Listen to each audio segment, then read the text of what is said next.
Do you have any books on your TBR that have popular song titles in the name?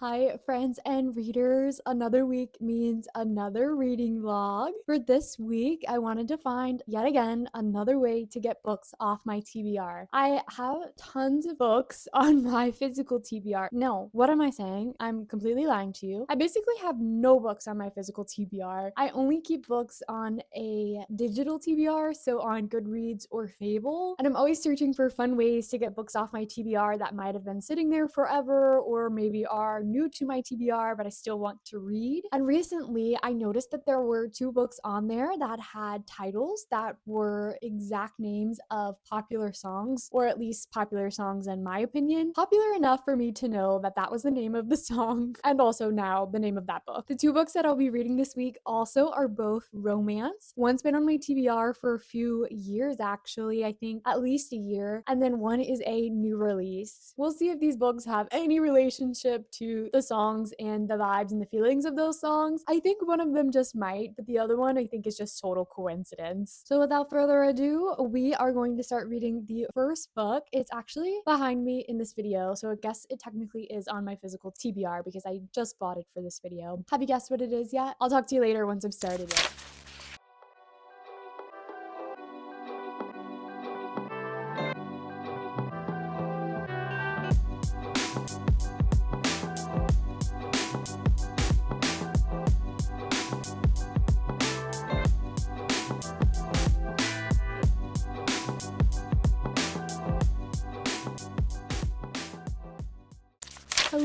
Hello. It has been 24 hours since I did the intro for this video, and we have started the first book that has a popular song title in the name. And the book that we're reading this week is Abby Jimenez's The Night We Met. There is a very popular song, at least popular in my opinion, that is the exact title, The Night We Met. That song is The Night We Met by Lord Huron. So this song is very melancholy, very sad in my opinion. You feel all of the feels with a song. Of the reading vlog this week, this is not the song that I think would pair exactly with the vibes of this book. You never know, because Abby Jimenez has recently been writing some books with some tough, sad, real life plot. Abby Jimenez is one of those authors that sort of started it all for me. I started really reading again back when I was leaving college, so about 3 or 4 years ago. And there was a particular book that came out by Abby Jimenez, which you probably know, and that is Just for the Summer. I picked up Just for the Summer while I was still in school, and it was one of those books that I was like, okay, I see, I can start reading for fun again. This is great. I absolutely love Just for the Summer. And from there, I started making my way back through Abby Jimenez's backlog. Just for the Summer was first, then I went backwards to Yours Truly, and then Part of Your World, which I believe those are all a part of an interconnected series, interconnected world. I knocked back those 3 books, and there were more books on her backlog that I haven't gotten to yet, but I do see myself reading one day. Some of them might even be on Kindle Unlimited. So after I read those 3 books by Abby Jimenez, I knew that she would be an author that I kept on my list to watch out for and keep reading their new releases. Her most recent book before this one, which was called Say You'll Remember Me, really shouldn't sing, came out last year around this time. So April and May for me have always been a good release month for books. Previously, it would be an Abby Jimenez release at the beginning of April, and then we would get an Emily Henry release, the 2 big authors that started it all for me. This year, no Emily Henry release, but we still did get Abby Jimenez. I read Say You'll Remember Me last year, and I believe I gave it a 4-star. I was very conscious of that though, and I remember where I was when I was reading it, time of the year, because I kept seeing a lot of dialogue and conversation about that book. And I think a lot of the critique was that people felt like the love story or the romance was very insta-lovey. I do remember that maybe, yes, there was a lot of modern day callbacks in that book. I, however, don't mind that. I like a book that puts me and places me in the time that it's taking place. I would love to come back to a book one day and see those call outs and be like, yes, that's where I was when I was 23 years old and now 24 years old. So I had a great time reading Say You'll Remember Me, and the reason why I bring that up about this book is because I believe that this is now an interconnected series series with that first book, Say You'll Remember Me. In fact, we've already seen one of our characters, at least, and I can't even remember the name of the girl in that book, but Xavier, the main guy in Say You'll Remember Me, has already picked up in this book. Now, getting on to The Night We Met and Abby Jimenez in general, and why I think the sad melancholy of the song The Night We Met might play a part to maybe some of the vibes of this book, is that there are certainly trigger warnings in Abby Jimenez's stories. And in particular, this one, you open up the book to a paragraph by Abby Jimenez that says, if you don't want any spoilers and you think trigger warnings are spoilers, don't read the next paragraph. But if you'd like to know what type of trigger warnings could be in this book, read the next paragraph. But let's get right into what this book is. It is a new release. I think it came out this past week. Today is Friday. It may have even come out this past Tuesday. So brand spanking new. And it is a romance. I have my iPad here because I took some notes on it. And the thing is, with these romance releases, I did a pre-order for it and it came with sprayed edges. I myself am not necessarily a fan of the way the sprayed edges look when you're looking at them from the side. I don't care one way or the other really, but it is a gorgeous cover. And I think it's a deluxe edition just because I happened to pre-order it. I don't know. I do like the way that sprayed edges look when you're actually opening up the book and flipping pages. Something feels good about that. In this book, there are also little chapter illustrations, which I really like. I always like getting to a new chapter and seeing something like that. It just feels fun. The little details will really help out. We do feel like we're going to have a little bit of a longer romance. I am on page 158, which is chapter 19. And I think that I'm still under halfway through the story, so it's probably closer to a 400-page book, and it is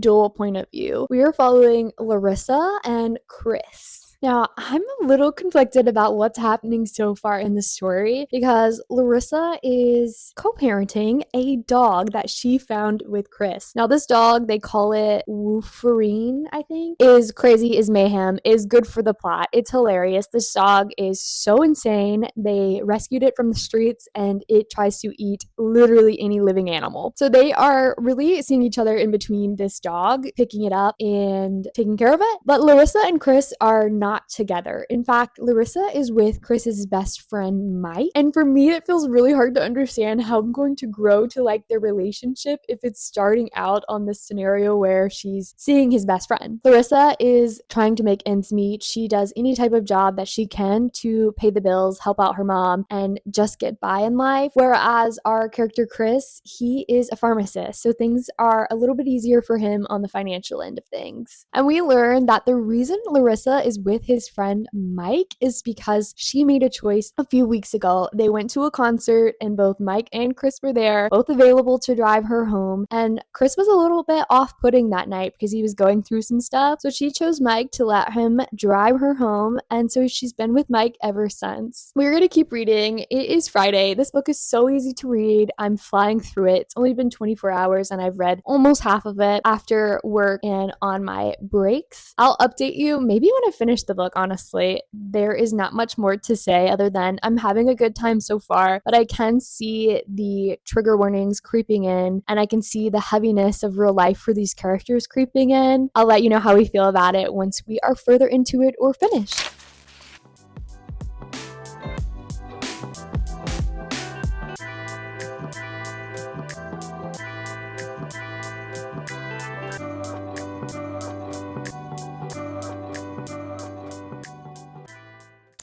It is Saturday and I just finished Abby Jimenez's The Night We Met. Before I forget to make this update, I do think that this book is layered and has a lot of sadness to it due to some of the things that these characters are working through, but I certainly don't think it is as melancholy and has the biggest feeling of loss like the song by Lord Huron. And so while they have the exact same names, I won't say that they are necessarily side-by-side comparisons, which I didn't think they would. I just wanted a fun way to get books off my TBR. Now, the next book, however, I do think are going to have good side-by-side comparisons, and I'll tell you why later. I just spent the morning at a local coffee shop. I was there for about 2 hours, and I don't remember the last time that I sat down in a public spot, put some headphones on, had a nice little coffee, and was just excited to keep flipping the page. And I think that speaks a lot to how I enjoyed this book, despite despite how hard of a topic it is to write about. And then I came home and finished like the last 30 pages of the book. I was gonna finish at the coffee shop, but I was in 2-hour parking and my 2 hours was running up. So I came home, ate some lunch, and then finished it up literally 10 minutes ago. Not even 5 minutes ago. Not even right before I started filming this clip. I don't know why I'm lying. I am going to rate this a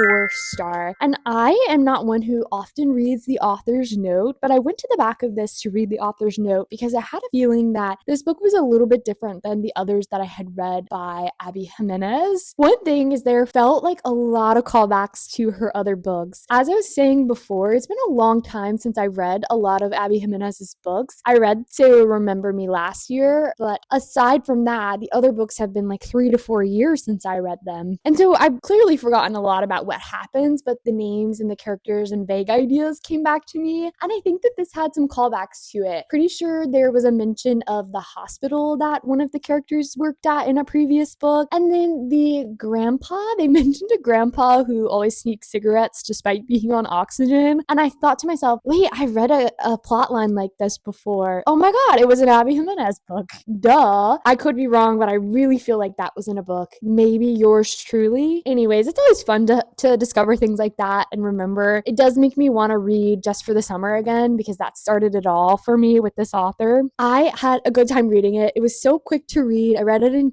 about 2 days, I think. I started on Thursday, so maybe 3 days. I don't know. Back to what I was saying about the author's note. This book just felt a little bit different. And when you hear the summary or the little clips about what this book's going to be about, you can imagine that this feels so hard for an author to write. It is someone who ends up liking their boyfriend's best friend. No matter the context, no matter what you do and don't know, that can't be easy to write about. And I think Abby did a great job doing it. My cat is like sitting on the book. Say hello. I think there was just enough layers of real life in this, and the ending wasn't clean cut. There wasn't a pretty bow wrapped on it in the last page in the epilogue, and that made me appreciate it that much more, despite how I didn't think I could necessarily root for a couple when they started out with this context that we started out with. I don't know how you could write this trope, if you want to call it a trope, better than what Abby Jimenez has done with this book. In the author's note, Abby Jimenez says that she originally was writing this before Say You'll Remember Me, but wanted to devote more time to it because of all these layers, because of all these nuances with these characters, and I really appreciate that. And she says, I knew this would be a challenging story to tell, and that she needed to develop more as an author before she could write a concept like this, and you can definitely see that the time she put between writing this book and it coming out, I think paid off. So 4-star is I will continue to pick up Abby Jimenez's books. I always have a great time, no matter what anyone else says. Next up on the list of books to read with popular song titles is a Taylor Swift song title. I'll start that book probably tomorrow on Sunday and then update you what it is. Any last guesses?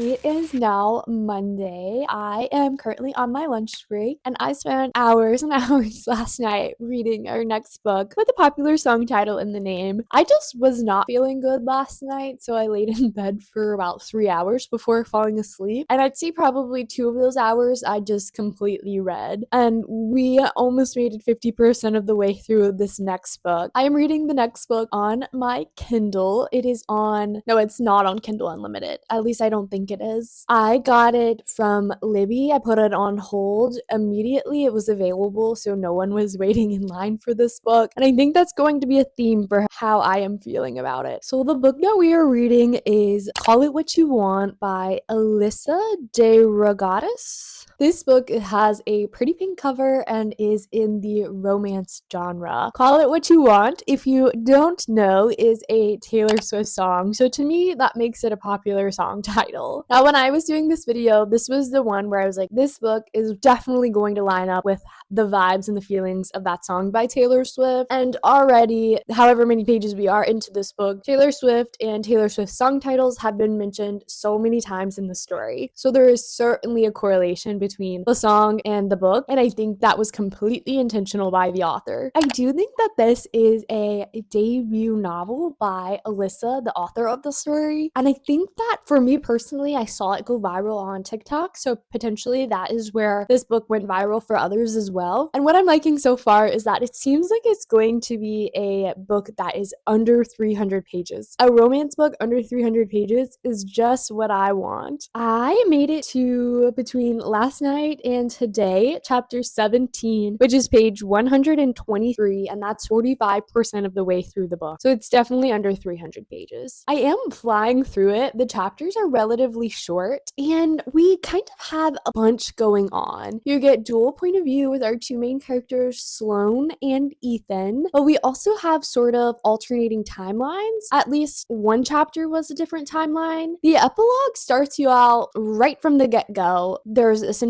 some conflict. The epilogue, I think, is current day, and then we go back into the past. And for them, the past is like 2016, 2017. They are seniors in college. So Sloane is a senior in college, and I'm not really sure. I think Ethan is too. Yeah, pretty sure. But we're getting both of their point of views. They are in college in Wilmington, North Carolina, so the beach town college vibes. College is a large part of this plot, which to me is why I'm not loving it. I've been out of college for 3 years now, and the college that they are in has a lot to do with sororities and fraternities. So when I look at this book, I think that it would be a perfect book for someone who is currently in college and currently in a sorority or fraternity. They're constantly going to parties, they're constantly pre-gaming. That is a large part of their college experience. Now, maybe it's just me who graduated and went to college largely in the pandemic. I am not relating too entirely to their college experience. Someone else might, though. I do think that I probably would have liked this book 4 years ago. I've just outgrown some of the topics in it. What is it even about? They are seniors in college. This story from the get-go tells you that Sloane is basically falling in love with someone who doesn't want commitments, who doesn't want to date. There are certainly layers behind Ethan that we've got to peel back on why he doesn't want to commit to someone and why he doesn't want to be the boyfriend title for Sloane. We just haven't completely peeled that back, and neither has Sloane just yet. Currently, 50% of the way through, basically, we have now just exited the college life of Ethan and Sloane. So we are just now entering big adult world in New York City, so a big move, and we're gonna see what Ethan and Sloane can work out, if they can work anything out. I'm gonna update you when I finish this book. I think I'll be able to finish it by tomorrow, which will be Tuesday. We are flying through it. It's so easy to read, and give you my final thoughts because I'm leaning towards this is not going to be a 4 or 5 star, but hey, the author could really surprise me. I might like their adult plot line more than their college plot line and end up really enjoying it. I'll let you know.